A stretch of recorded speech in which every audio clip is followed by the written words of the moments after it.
अहो वीर्यम अहो शौर्यम अहो बाहुपराक्रम नारसिंह परम दैवम अहो बलम अहो बिलम असाध्य साधक स्वामिन् असाध्यम तव किं वद रामधूत कृपा सिंधोर्मत्कार्यं साधय प्रभो। ఈ ఒక ఆంజనేయ స్వామి యొక్క వైభవం ఈ మార్గశిర మాసంలో ఆంజనేయుడు సూర్యుని చూసి అది ఒక పండు అని వినినప్పుడు వజ్రాయుధంతో ఇంద్రుడు కొట్టిన వెంటనే మూర్ఛయ్యి కింద పడిన తదనంతరం ఈరోజు ఆంజనేయ స్వామి వారు ఆవిర్భవించిన దినం. అదేవిధంగా వైశాఖ మాసంలో ఉత్తరప్రోష్టపద నక్షత్రంలో జయంతి మహోత్సవం జరుగుతుంది. ఈ రెండు వైభవంని ఆంజనేయ స్వామి వారికి జయంతిగా చెప్తుంటారు.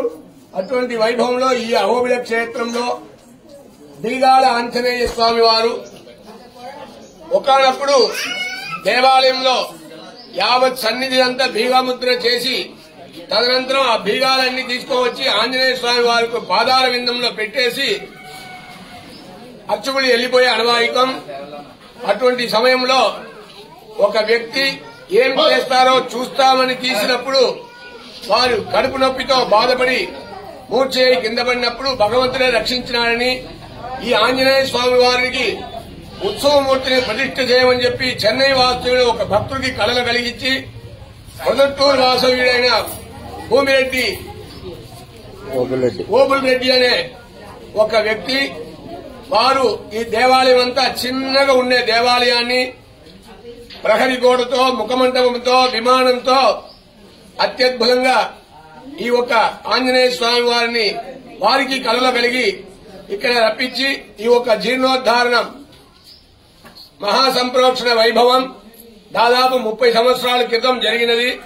తదనంతరం గడిచిన జూలై మాసంలో ఈ యావత్ నరసింహస్వామి వారి దివ్యాహోబిల క్షేత్రంలో మహాసంప్రోక్షణ వైభవ కాలంలోనే ఈ ఒక ఆంజనేయ స్వామి వారి యొక్క సన్నిధి జీర్ణోద్ధారణం చేయబడి ఈ దేవాలయం అంతా పునర్జీర్ణోద్ధారణం చేసి వైభవంగా మహాకుంభాభిషేకం జరిగినది.